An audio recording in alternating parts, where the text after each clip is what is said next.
ಕೇಳಕ್ ಬಂದೀವ್ರಿ. ನೂತನವಾಗಿ ನಿಂತೀವ್ರಿ, ಏನು ಸಿಗಲಿಲ್ಲ.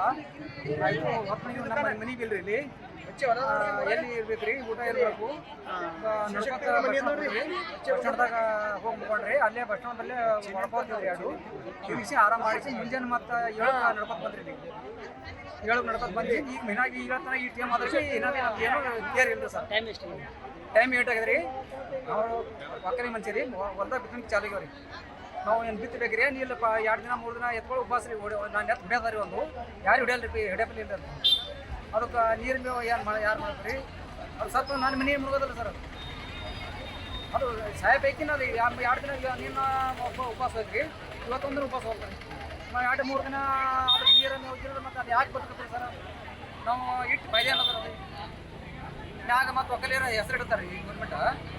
ಏನು ಒಕ್ಕಲಿಗೆ ಏನದ್ರ ಧರ್ಮ ಸರ್? ಇವತ್ತು ಕಲಬುರಗಿ ಜಿಲ್ಲೆಯಲ್ಲಿ ಇವತ್ತು 9,000 metric ton DAP, 10,000 metric ton urea, 13,000 metric ton ಏನಪ್ಪ ಅಂತಂದ್ರೆ ಕಾಂಪ್ಲೆಕ್ಸ್ ಆದಂಥೇಳಿ ಜಿಲ್ಲಾಧಿಕಾರಿಗಳು, ಜಂಟಿ ಕೃಷಿ ನಿರ್ದೇಶಕರು ಜಂಟಿಯಾಗಿ ಸ್ಟೇಟ್ಮೆಂಟ್ ಕೊಡ್ತಾರೆ. ಇವತ್ತು ರೈತರಿಗೆ ನೋಡಿದ್ರೆ 1 ಕಿಲೋಮೀಟ್ರ್ 2 ಕಿಲೋಮೀಟ್ರ್ ಏನಪ್ಪ ಅಂದ್ರೆ ಪಾದರಕ್ಷೆ ಇಟ್ಟು ಪಾಳಿಲೇ ಇವತ್ತು ರಸಗೊಬ್ಬರ ಒಯ್ಯೋಂಥ ಪರಿಸ್ಥಿತಿ ಕಲಬುರಗಿ ಜಿಲ್ಲೆದಾಗ ನಿರ್ಮಾಣ ಆಗ್ಯದ. ಇವತ್ತು ಆಗ್ರೋ ಕೇಂದ್ರ ಮಾಲೀಕರು 1,800 2,000 ರೂಪಾಯಿ ರೇಟ್ DAPಗೆ ತೊಗೋತಾರೆ, 600 ರೂಪಾಯಿ ಯೂರಿಯಾ ತೊಗೋತಾರೆ. ಅದ್ರ ಜೊತೆ nano urea, nano DAP link ತೊಗೋಬೇಕಂತೇಳಿ ರೈತರಿಗೆ ದಬ್ಬಾಳಿಕೆ ಮಾಡಿ ಹೊಡೆಯೋ ಪರಿಸ್ಥಿತಿ ಇವತ್ತು. ಉದಾಹರಣೆ ಅಫ್ಜಲ್ಪುರ. ಇವತ್ತು ಕಲಬುರಗಿ ಜಿಲ್ಲೆಯಲ್ಲಿ ಇಷ್ಟೊಂದು ರಸಗೊಬ್ಬರ ಕೊರತೆ ಆದಂದ್ರೂ ಇವತ್ತು ಜಿಲ್ಲಾಧಿಕಾರಿಗಳು ಬರೀ ಪೇಪರ್ ಟೈಗರ್ ಆಗಿ ಕೆಲಸ ಮಾಡಲತ್ತರ ಹೊರತಾಗಿ ಇವತ್ತು ಅದಕ್ಕೊಂದು ಸೊಲ್ಯೂಷನ್ ಕಂಡು ಹಿಡಿಯಲಾಗ್ಯಾರ. ನಮಗೆ ಸರಾಸರಿ ಇವತ್ತು DAP ಮತ್ತು ಯೂರಿಯಾ 40,000 ಮೆಟ್ರಿಕ್ ಟನ್ ಪ್ರತಿ ವರ್ಷ ನಮಗೆ ವಾರ್ಷಿಕ ಬೇಕಿಷ್ಟು. ಇವತ್ತೇನದ ನಮ್ಮ ಬಳಿ ಇದ್ದಿದ್ದು 20,000 ಮೆಟ್ರಿಕ್ ಟನ್, 20,000ಕ್ಕೂ ಇನ್ನೂ ಕಮ್ಮಿನೇ ಅದ. ಆಲ್ರೆಡಿ ವಿತರಣೆ ಮಾಡಿವಿ ಅಂತ ಹೇಳ್ತಾರೆ. ಗೊಬ್ಬರ ಎಲ್ಲಿ ಹೋಯ್ತು? ಇನ್ನು ಇದೇ ವಿಚಾರಕ್ಕೆ ಸಂಬಂಧಪಟ್ಟಂತೆ ಇವತ್ತು ನಮ್ಮೊಂದಿಗೆ ಚರ್ಚೆ ಮಾಡೋದಕ್ಕೆ ರಿಷಿಕ್ ಗೌಡ ಅವರು, JDSನ ವಕ್ತಾರರು. ಸರ್, ಸ್ವಾಗತ ನಿಮಗೆ ನಮ್ಮ ಕಾರ್ಯಕ್ರಮಕ್ಕೆ. ಇದೇ ರೀತಿಯಾಗಿ ಕಾಂಗ್ರೆಸ್ನ ವಕ್ತಾರರಾಗಿರುವಂತಹ ಇರ್ಷಾದ್ ಅಹಮದ್ ಸರ್ ಅವರು ಕೂಡ ನಮ್ಮನ್ನು ಜಾಯಿನ್ ಮಾಡಿದ್ದಾರೆ. ಸರ್, ನಿಮಗೂ ಕೂಡ ಸ್ವಾಗತ. ಇರ್ಷಾದ್ ಅಹಮದ್ ಸರ್, ಫಸ್ಟ್ ಪ್ರಶ್ನೆ ನಿಮಗೇನೆ ನಂದು. ನಿಜವಾಗ್ಲೂ ಕೂಡ ಕೊರತೆ ಇದೆಯಾ ಅಥವಾ ಇಲ್ವಾ ಗೊಬ್ಬರದ್ದು? ನೋಡಿ, ಮೇ 19, 2020ರಲ್ಲಿ ಅಂದಿನ ಕೃಷಿ ಸಚಿವರಾದಂಥ ಚಲುವರಾಯಸ್ವಾಮಿ ಅವರು ಕೇಂದ್ರಕ್ಕೆ ಸ್ಪಷ್ಟವಾಗಿ ಹೇಳಿದರು 38,000 ಟನ್ನು ರಸಗೊಬ್ಬರದ ಕೊರತೆ ಇದೆ ಮತ್ತು DAPದು ಕೊರತೆ ಇದೆ ಅಂತ. ಅದಕ್ಕೆ ಪಶ್ಚಿಮ ಏಷ್ಯಾದಲ್ಲಿ ಏನು ಸಂಘರ್ಷ ನಡೀತಾ ಇದೆ ಅದು ಕಾರಣ ಅಂತ ಹೇಳಿ ಕೇಂದ್ರ ಸರ್ಕಾರ ಆ ಸಂದರ್ಭದಲ್ಲಿ ಹೇಳಿದ್ದುಂಟು.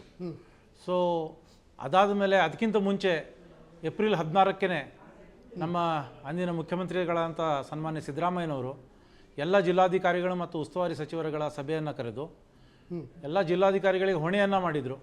ರಸಗೊಬ್ಬರ ಆಗಿರ್ಬೋದು, ನೀರಿನ ಸಮಸ್ಯೆ ಆಗಿರ್ಬೋದು, ಅಥವಾ ಜಾನುವಾರುಗಳಿಗೆ ಮೇವಿನ ಸಮಸ್ಯೆ ಆಗಿರ್ಬೋದು. ಸೊ ಈ ರೀತಿ ಎಲ್ಲವನ್ನು ಆ ಸಭೆಯಲ್ಲಿ ಅವರು ಜಿಲ್ಲಾಧಿಕಾರಿಗಳಿಗೆ ಹೊಣೆ ಮಾಡಿ ಯಾರಿಗೂ ತೊಂದರೆ ಆಗದೇ ರೀತಿಯಲ್ಲಿ ತಾವು ಎಲ್ಲ ವ್ಯವಸ್ಥೆಯನ್ನು ಮಾಡಬೇಕು ಅಂತ ಮಾನ್ಯ ಮುಖ್ಯಮಂತ್ರಿಗಳು ಹೇಳಿದ್ದುಂಟು.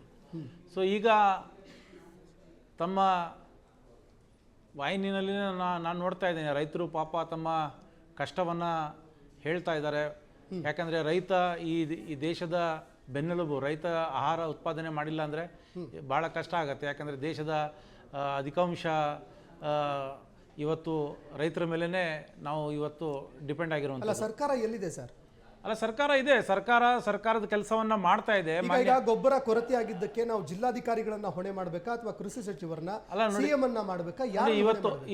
ಇವತ್ತು ಮಾನ್ಯ ಮುಖ್ಯಮಂತ್ರಿಗಳು ಎಲ್ಲ ಜಿಲ್ಲಾಧಿಕಾರಿಗಳಿಗೆ ಮೊನ್ನೆ ಅಧಿಕಾರಿಗಳ ಸಭೆಯನ್ನ ಮಾಡಿ ಸ್ಪಷ್ಟವಾಗಿ ಎಲ್ರಿಗೂ ನಿರ್ದೇಶನವನ್ನು ನೀಡಿದ್ದಾರೆ.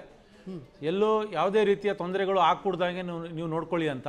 ಸರ್, ಗೊಬ್ಬರನೇ ಕೊರತೆ ಇದೆ, ಎಲ್ಲಿಂದ ತಂದು ಕೊಡ್ತಿರ್ತಾವೆ? ಅದೇ ಹೇಳ್ತಾ ಇರೋದು. ಇವಾಗ ಕೇಂದ್ರ ಸರ್ಕಾರದವರಿಗೆ ನಾವು ಹೇಳಿದಾಗ ಕೇಂದ್ರ ಸರ್ಕಾರದವರು ಇಲ್ಲ, ನಮ್ಮಲ್ಲಿ ಯಾವುದೇ ಇದಿಲ್ಲ, 73.81 ಲಕ್ಷ ಟನ್ ಯೂರಿಯಾ ಮತ್ತು ರಸಗೊಬ್ಬರ ನಮ್ಮಲ್ಲಿ ಇದೆ, ಅದರಲ್ಲಿ 23.47 ಲಕ್ಷ ಟನ್ DAP ಸ್ಟಾಕ್ ಇದೆ ಅಂತ ಕೇಂದ್ರ ಸರ್ಕಾರದವರು ಹೇಳಿದ ಮೇಲೆ ಯಾಕೆ ನಮ್ಮ ರಾಜ್ಯಕ್ಕೆ 38,000 ಟನ್ ರಸಗೊಬ್ಬರ ಕೊರತೆ ಆಯಿತು? ಈಗ ಕೇಂದ್ರ ಸರ್ಕಾರ ಇರ್ಷಾದ್ ಸರ್, ಕೇಂದ್ರ ಸರ್ಕಾರ ಏನು ಹೇಳುತ್ತೆ, ನಾವು 30 ಲಕ್ಷ ಟನ್ ಏನಿದೆ ಅದನ್ನು ನಾವು ಹಂಚಿಕೆ ಮಾಡಿದ್ದೀವಿ ಬೇರೆ ಬೇರೆ ರಾಜ್ಯಗಳಿಗೆ ಅಂತ ಹೇಳ್ತಾರೆ.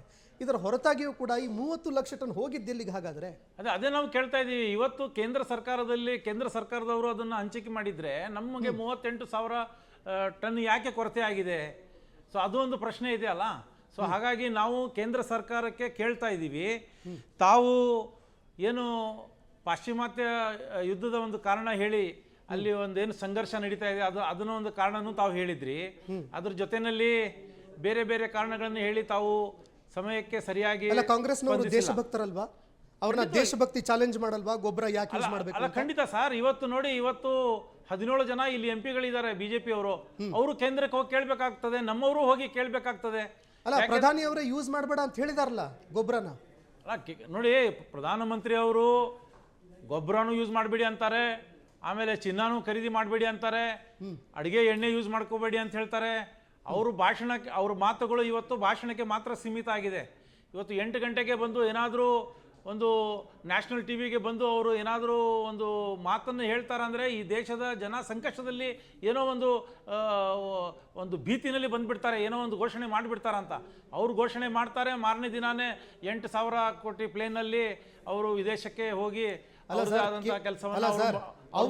ಅವರಂತರೂ ಈ ರೀತಿ ಮಾಡ್ತಾ ಕೂತಿದ್ದಾರೆ. ಕೇಂದ್ರಕ್ಕೆ ನೀವೇನಾದ್ರೂ ಕೇಳದ್ರ? ಕೇಂದ್ರ ಸರ್ಕಾರದ ಜೊತೆ ಯಾವ್ದಾದ್ರು ಮೀಟಿಂಗ್ ಅಲ್ಲಿ ಭಾಗಿಯಾದ್ರ? ಈ ವಿಚಾರವನ್ನ ಕೇಂದ್ರದ ಮುಂದೆ ಇಟ್ರ? ನೋಡಿ, ಇವತ್ತು ಎಷ್ಟು ಸಮಸ್ಯೆ ಇದೆ ಸರ್ ಆ ದೃಶ್ಯಾವಳಿಯಲ್ಲಿ ನೋಡಿ ನೀವು. ಬಹಳ ಇವತ್ತು ರೈತ ಬಹಳ ಸಂಕಷ್ಟದ ಒಂದು ಪರಿಸ್ಥಿತಿಯಲ್ಲಿ ಇದ್ದಾರೆ. ಅದು ಅಲ್ಲ, ರಾಜಕೀಯ ಹಿತಾಸಕ್ತಿಗೆ ರೈತರು ಬಲಿ ಆಗ್ತಾ ಇದಾರೆ ಅಂತ ಆಗ್ಲೇಬಾರ್ದು.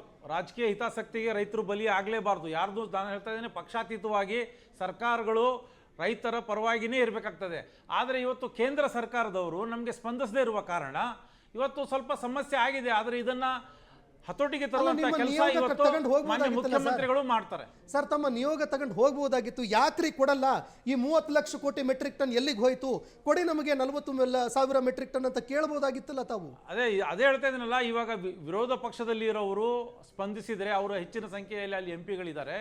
ಸೊ ಮುಂದಿನ ದಿನಗಳಲ್ಲಿ ಆ ನಿಯೋಗ ತೆಗೆದುಕೊಂಡು ಹೋಗೋದು, ಅದರ ಜೊತೆಯಲ್ಲಿ ಸಮರ್ಪಕವಾಗಿ ಏನು ಮಾನ್ಯ ಮುಖ್ಯಮಂತ್ರಿಗಳು ಇವತ್ತು ಈ ರಾಜ್ಯದ ರೈತರು ಇರ್ಬೋದು, ಕಾರ್ಮಿಕರು ಇರ್ಬೋದು, ಬಡವರು ಇರ್ಬೋದು, ಎಲ್ಲರ ಪರವಾಗಿ ಒಂದು ಒಳ್ಳೆಯ ಸರ್ಕಾರವನ್ನು ನಡೆಸೋದಕ್ಕೆ ಕಂಕಣಬದ್ಧರಾಗಿದ್ದಾರೆ. ನಾವು ಎಲ್ಲರಿಗೂ ಒಂದು ಒಳ್ಳೆಯ ಆಡಳಿತವನ್ನು ಕೊಡುವ ನಿಟ್ಟಿನಲ್ಲಿ ಕೆಲಸವನ್ನು ಮಾಡ್ತೀವಿ. Okay, Rishi Gowda sir.